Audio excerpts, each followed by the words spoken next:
തുർക്കി NATO സഖ്യ രാജ്യമാണെന്ന് അറിയാമല്ലോ. അപ്പോൾ തുർക്കി നാറ്റോ സഖ്യ രാജ്യമാണ്, അതിനെ നയിക്കുന്നത് അമേരിക്കയാണ്. ഇതേ തുർക്കി തന്നെ റഷ്യയുമായിട്ട് വലിയ സഹകരണത്തിലുമാണ്, ചങ്ങാത്തത്തിലുമാണ്. അപ്പോൾ അതെങ്ങനെ ശരിയാവും? കാര്യം അമേരിക്കയും റഷ്യ എന്ന് പറയുന്നത് ബദ്ധ ശത്രുക്കളാണ്. അപ്പോൾ തുർക്കി റഷ്യയുമായിട്ട് സഹകരിക്കുന്നു. ഇത് ട്രംപിന് സഹിക്കാൻ പറ്റുമോ? തീർച്ചയായിട്ടും പറ്റില്ല. അപ്പോൾ ഈ കാര്യത്തിൽ എന്ത് വില കൊടുത്തും തുർക്കിയെ നാറ്റോ സഖ്യത്തിൽ ഉറപ്പിച്ചു നിർത്തുക എന്നുള്ളത് അമേരിക്കയുടെ ഒരു അജണ്ടയുടെ ഭാഗമാണ്. തുർക്കി പലവട്ടം ഉടക്കുണ്ടാക്കി ഈ നാറ്റോ സഖ്യത്തിൻ്റെ പൊതു ലക്ഷ്യത്തിന് വിരുദ്ധമായിട്ട് പ്രവർത്തിച്ചിട്ടുണ്ട്. അതിൻ്റെ തിക്താനുഭവങ്ങൾ തുർക്കി അനുഭവിച്ചിട്ടുമുണ്ട്. അപ്പോൾ ഇപ്പോൾ പന്ത് നേരെ ട്രംപിൻ്റെ കോർട്ടിലാണ് കിട്ടിയിരിക്കുന്നത്. ട്രംപ് നല്ല കളിയും കളിച്ചു. ഏതാണ്ട് അക്കാര്യത്തിലൊരു തീരുമാനവുമായിട്ടുണ്ട്. പറഞ്ഞു വരുന്നത്, ഈ തുർക്കിയുടെ കയ്യിൽ റഷ്യയുടെ S-400 എന്ന് പറയുന്ന മിസൈൽ പ്രതിരോധ സംവിധാനം ഉണ്ട്. ഈ S-400 നമുക്ക് വളരെ പരിചിതമാണ്. കാരണം ഓപ്പറേഷൻ സിന്ദൂറിൽ ഇന്ത്യയുടെ വിജയം സുനിശ്ചിതമാക്കിയ പ്രധാന സംഗതികളിലൊന്ന് റഷ്യയിൽ നിന്ന് നമ്മൾ വാങ്ങിയ S-400 എന്ന് പറയുന്ന വ്യോമ പ്രതിരോധ സംവിധാനമാണ്. ഇപ്പോൾ തുർക്കിക്ക് റഷ്യ ഇത് 2 എണ്ണം കൊടുത്തിട്ടുണ്ട്. ഈ പറയുന്ന S-400നെ ചുറ്റിപ്പറ്റിയാണ് ഇപ്പോൾ വലിയ ചർച്ചകൾ നടക്കുന്നത്. കാരണം ഈ നിലവിൽ തുർക്കി അമേരിക്കയുടെ ഈ F-35 എന്ന് പറയുന്ന 5ാം തലമുറ യുദ്ധവിമാനമുണ്ടല്ലോ, ആ യുദ്ധവിമാനങ്ങളുടെ ആ പ്രോജക്റ്റിൻ്റെ ഭാഗം അല്ലെങ്കിൽ ആ പദ്ധതിയുടെ പരിസരത്ത് തുർക്കിയെ അടുപ്പിച്ചിട്ടില്ല. അപ്പോൾ നിലവിൽ കഴിഞ്ഞ സെപ്റ്റംബറിൽ തുർക്കി പ്രസിഡന്റ് റജബ് തയ്യിബ് എർദോഗാനും അമേരിക്കൻ പ്രസിഡന്റ് ട്രംപുമായിട്ട് ഒരു കൂടിക്കാഴ്ച നടത്തി. അപ്പോൾ ഇത് പ്രകാരം തുർക്കിക്ക് F-35 യുദ്ധവിമാനങ്ങൾ അമേരിക്ക കൊടുക്കും എന്നുള്ളതാണ് ധാരണ. അപ്പം നേരത്തെ തന്നെ അമേരിക്കയിൽ നിന്ന് F-35 കിട്ടാൻ വേണ്ടിയിട്ട് ഈ ഉടക്കി നിൽക്കുമ്പോൾ പോലും തുർക്കി ഏതാണ്ട് $1.5 ബില്യൺ അമേരിക്കൻ ഡോളർ അമേരിക്കയ്ക്ക് കൊടുത്തിരുന്നു. എന്നാൽ ആ പൈസ ഇതുവരെ തിരികെ വാങ്ങിയിട്ടില്ല. F-35 തുർക്കിക്ക് കൊടുക്കില്ല എന്നുള്ളതായിരുന്നു അമേരിക്കയുടെ നിലപാട്. പക്ഷേ ഇപ്പോൾ ഒരു അനുനയത്തിൻ്റെ പാതയിൽ വന്നിട്ട് F-35 യുദ്ധവിമാനങ്ങൾ തുർക്കിക്ക് കൊടുക്കാം. പക്ഷേ ഒരു കണ്ടീഷൻ, റഷ്യയിൽ നിന്ന് നിങ്ങൾ വാങ്ങിച്ചു വെച്ചിരിക്കുന്ന S-400 എന്ന് പറയുന്ന വ്യോമ പ്രതിരോധ സംവിധാനമുണ്ടല്ലോ, അത് തിരിച്ചു കൊടുക്കണം. തിരിച്ചു കൊടുക്കണമെന്ന് പറഞ്ഞാൽ എങ്ങനെയാണെന്നുള്ളത് വ്യക്തമല്ല.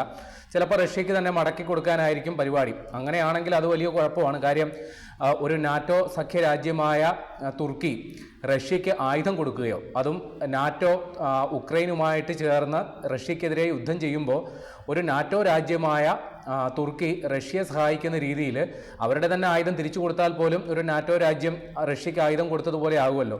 അപ്പോൾ മറ്റൊരു സാധ്യത, ഇപ്പോൾ തുർക്കി പാകിസ്ഥാനുമായിട്ട് വലിയ ചങ്ങാത്തത്തിലാണ്. അപ്പോൾ S-400 ഏതായാലും അവർക്ക് ഉപയോഗിക്കാൻ പറ്റില്ല. അപ്പോൾ S-400 എങ്കിൽ പാകിസ്ഥാന് കൊടുത്തു കളയാം എന്ന് തീരുമാനിച്ചാൽ പണി കിട്ടുന്നത് ഇന്ത്യക്കായിരിക്കും. കാരണം S-400ൻ്റെ ബലത്തിലാണ് ഇന്ത്യ പാകിസ്ഥാൻ്റെ ഏത് വെല്ലുവിളിയും നേരിടാനായിട്ട് നെഞ്ചും വിരിച്ച് നിൽക്കുന്നത്. അപ്പോൾ ഈ S-400 പാകിസ്ഥാന് കിട്ടിയാലുള്ള അവസ്ഥ നമുക്ക് ചിന്തിക്കാൻ പറ്റില്ല.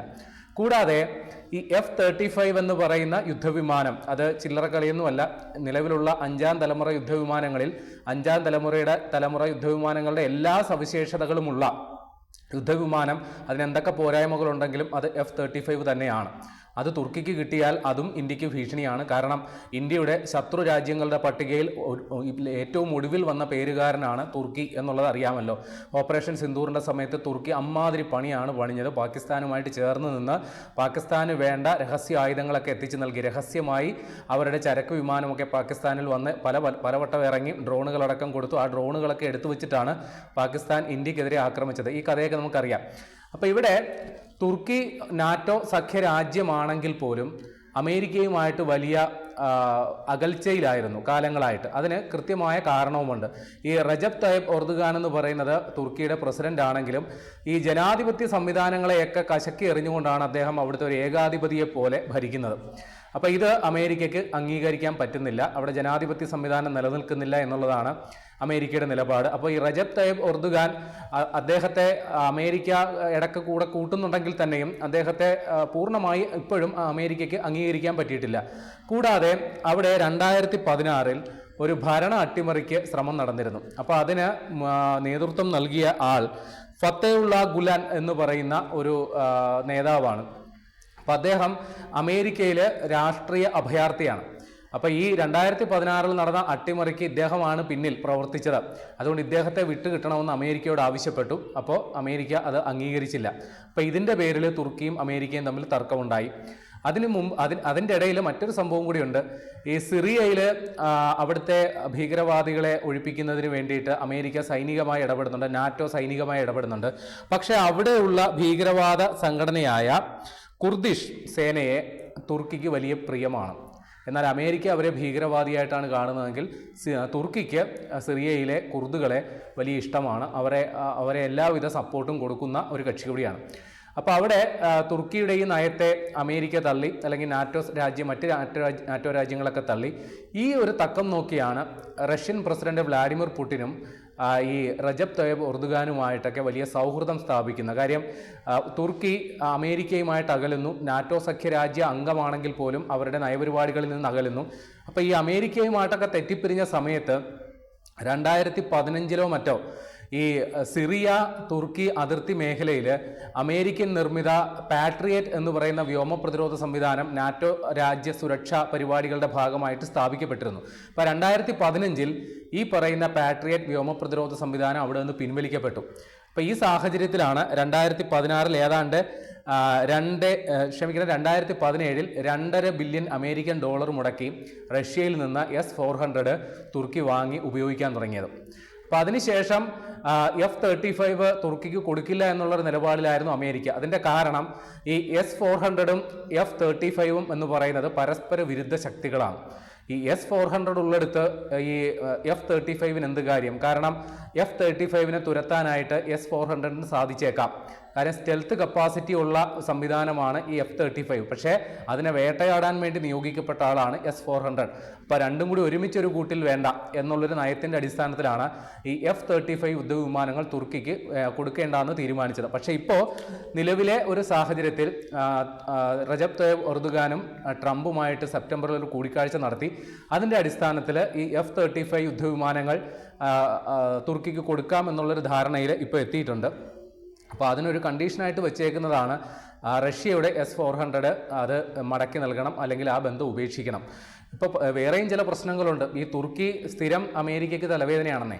കാരണം ഈ തുർക്കി ഈ മുസ്ലിം രാഷ്ട്ര കൂട്ടായ്മയുടെ തലവനാകാൻ വേണ്ടി ശ്രമിച്ചുകൊണ്ടിരിക്കുകയാണ്. അപ്പോൾ അമേരിക്ക എവിടെയൊക്കെ ഈ മുസ്ലിം ഭീകരവാദത്തെ അതിൻ്റെ പേരിൽ യുദ്ധത്തിനിറങ്ങുന്നോ അവിടെയെല്ലാം ഈ മുസ്ലിം പ്രേമം മൂത്ത് ഈ തുർക്കി സേന അവിടെ ഇവർക്കെതിരായിട്ടുള്ള നിലപാടുകൾ സ്വീകരിക്കാറുണ്ട്. മറ്റൊരു ഉദാഹരണം കൂടി പറയാം. നമ്മുടെ ഫലസ്തീനിലെ ഹമാസിനെതിരെ ഇസ്രയേലും അമേരിക്കയും ചേർന്ന് നിലപാടെടുക്കുമ്പോൾ ഹമാസിനെ പിന്തുണയ്ക്കുന്ന കൂട്ടത്തിലുള്ള ഒരു രാജ്യമാണ് തുർക്കി. അപ്പോൾ ഇങ്ങനെ നാറ്റോ അംഗരാജ്യമായി ഇരിക്കുമ്പോൾ തന്നെ വലിയ തലവേദന അമേരിക്കയ്ക്കും നാറ്റോ സഖ്യരാജ്യങ്ങൾക്കും തുർക്കി ഉണ്ടാക്കുന്നുണ്ട്. അപ്പോൾ ഈ F-35 എന്ന് പറയുന്ന യുദ്ധവിമാനങ്ങൾ തുർക്കി ഇപ്പോൾ സ്വന്തമാക്കാൻ ആഗ്രഹിക്കുന്നതിന് പിന്നിൽ മറ്റൊരു കാര്യം കൂടിയുണ്ട്. തുർക്കി സ്വന്തമായിട്ടൊരു 5ാം തലമുറ യുദ്ധവിമാനം നിർമ്മിക്കുന്നുണ്ട്. അതിൻ്റെ പേര് കാൻ എന്നാണ്. അപ്പോൾ ഈ കാൻ അത്രക്കങ്ങ് ഹിറ്റായിട്ടില്ലെങ്കിലും ഈ പറയുന്ന F-35 വരുന്നതോടുകൂടി ഇതിൻ്റെ സാങ്കേതിക വിദ്യകൾ കോപ്പി അടിച്ചിട്ടാണെങ്കിലും അല്ലെങ്കിൽ അത് ഡ്യൂപ്ലിക്കേറ്റ് ചെയ്തിട്ടാണെങ്കിലും ഈ കാൻ എന്ന് പറയുന്ന അവരുടെ സ്വന്തം വിമാന പദ്ധതി അത് വിജയിപ്പിച്ചെടുക്കാൻ ഒരു പക്ഷേ തുർക്കിക്ക് സാധിച്ചേക്കും. അപ്പോൾ ഇന്ത്യയെ സംബന്ധിച്ച് മറ്റൊരു പ്രശ്നവും കൂടി ഇപ്പോൾ വരികയാണ്. ഈ തുർക്കിയുടെ കയ്യിൽ F-35 വരികയാണെങ്കിൽ ഇതിൻ്റെ സാങ്കേതിക വിദ്യകൾ തുർക്കി പാകിസ്ഥാന് ചോർത്തി കൊടുക്കുമോ, അല്ലെങ്കിൽ തുർക്കിയുടെ സ്വന്തം ഉൽപ്പന്നമായ കാൻ എന്ന് പറയുന്ന 5ാം തലമുറ യുദ്ധവിമാനം അത് പാകിസ്ഥാന് കൊടുക്കുമോ? അപ്പോൾ ഇന്ത്യയെ സംബന്ധിച്ച് തുർക്കി ഒരു തലവേദനയാണ് കുറച്ച് കാലമായിട്ട്. അപ്പോൾ പാകിസ്ഥാന് എല്ലാ തരത്തിലുള്ള പിന്തുണയും കൊടുക്കുമെന്നുള്ളത് തന്നെയാണ് തുർക്കിയുടെയും നിലപാട്. അപ്പോൾ വലിയ പ്രശ്നങ്ങൾ ഇതുമായിട്ട് ബന്ധപ്പെട്ട് ഉണ്ടാകും എന്നുള്ളതാണ് കരുതേണ്ടത്. ഇതിനിടയിൽ ഈ തുർക്കി റഷ്യ സഹകരണവുമായി ബന്ധപ്പെട്ട് നമ്മുടെ റഷ്യയുടെ എണ്ണ വ്യാപാരമുണ്ടല്ലോ, ചൈന, ഇന്ത്യ, തുർക്കി 3ാം സ്ഥാനം തുർക്കിക്കായിരുന്നു. അപ്പോൾ ഈ നാറ്റോ ബന്ധം നിൽക്കുമ്പോൾ തന്നെയാണ് തുർക്കി റഷ്യയിൽ നിന്ന് എണ്ണ വാങ്ങിക്കൊണ്ടിരുന്നത് എന്നതുകൂടി നമ്മൾ മനസ്സിലാക്കണം. അപ്പോൾ പുതിയ സാഹചര്യത്തിൽ അക്കാര്യത്തിലും